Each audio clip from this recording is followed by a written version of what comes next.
Ziņu izskaņā vēl par diasporas norisēm.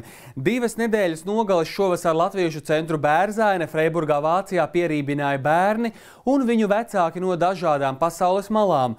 Daugavas Vanagu fonds Vācijā 4. gadu rīko nedēļas nogales nometnes Mazais latvietis pasaulē. Vairāk nekā 30 bērni un 25 vecāki no Vācijas, Latvijas, Šveices, Norvēģijas un Dubajas saņēma latviskuma lādiņu krietnam laikam. Plašāk latviešu.com sižetā.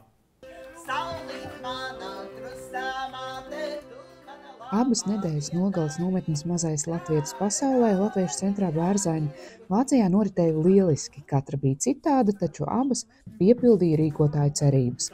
Bērni visplašākajā vecuma diapazonā, daudzi jaunāki par 10 gadiem, kas organizatori ieskatā liecina par vecāku vēlmi arī ārpus Latvijas stiprināt savos bērnos latviešu valodas zināšanas un tradīcijas.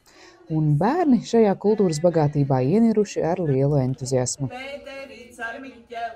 Mēs daudz dejojām, mēs spēlējām instrumentus, mēs tagad esam arī parkā, mēs runājām, mēs ēdām daudz lietas, jo arī ļoti garšīgi, jo pavārs bija ļoti labs. Kristīne un Digis no Norvēģijas par Latviešu centru Bērzainē zinājuši jau vairākus gadus. Nometne šķitusi lieliski izdevība to apskatīt un vēl sarūpēt savām pusaudzēm nedēļas nogali, kurā runāt ar citiem latviski.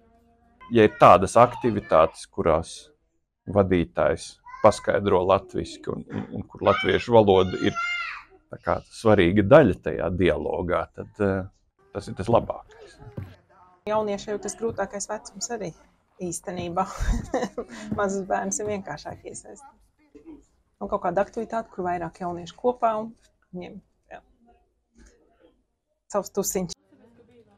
Tos, kuriem ar runāšanu latviski gāja grūtāk, organizatori īpaši atbalstīja, radot drošu un sirsnīgu vidi, kurā valodu iekustināt un pārvarēt bažas par savām spējām.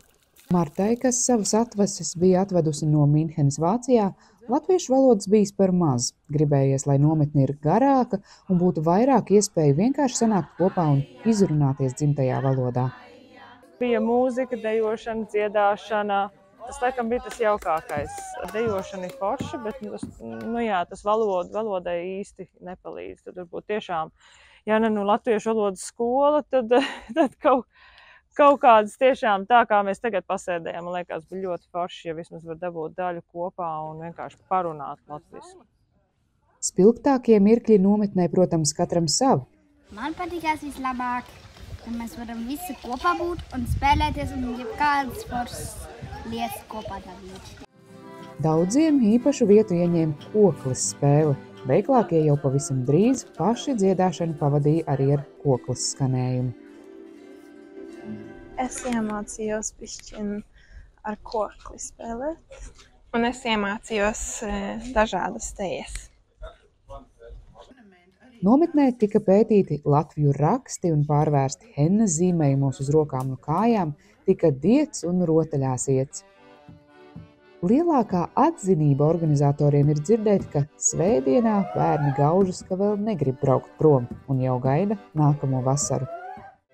Smaidīgas, latviski runājošas nedēļas nogales, kurās sabrauc, šoreiz bija pat 40 kopā pa 2 nedēļas nogalēm bērnu un jaunieši no ļoti tālām zemēm, un viņi vienojās kopīgi latviski dziedāt un runātāji. Tas ir brīnišķīgi, un arī mums kā komandai tas ir lielisks novērtējums, jo tas ir tas arī, kādēļ mēs strādājam, un esam priecīgi un pateicīgi par šādām nedēļas nogalēm.